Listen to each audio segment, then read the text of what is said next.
Même si l'air est glacial sur le port, les promeneurs profitent du soleil pour récupérer des agapes. Les restaurateurs n'ont eu que quelques heures pour se reposer et remettre le couvert à la suite du réveillon et de leur proposition de mets très festifs. Menu unique pour tout le monde.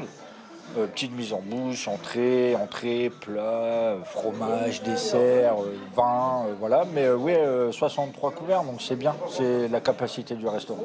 Avec son repas à 89 €, l'établissement a fait le plein pour des tables de 2 ou 4 personnes.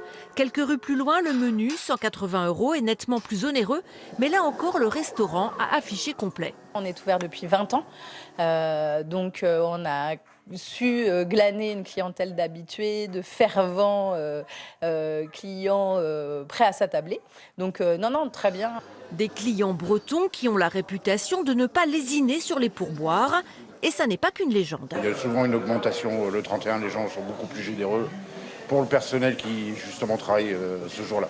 45 € le menu dans cette brasserie, c'est un peu moins que la somme moyenne dépensée au restaurant pour cette soirée de la Saint-Sylvestre.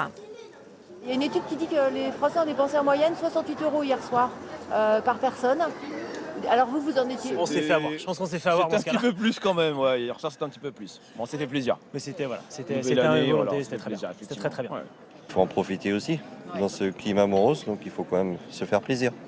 Et certains ne sont sortis que pour trinquer à 2026. Bah moi je suis enceinte alors j'ai pas bu beaucoup.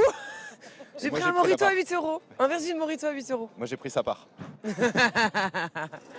Une année qui s'ouvre sous les meilleurs augures pour ce jeune couple comme pour les professionnels du tourisme.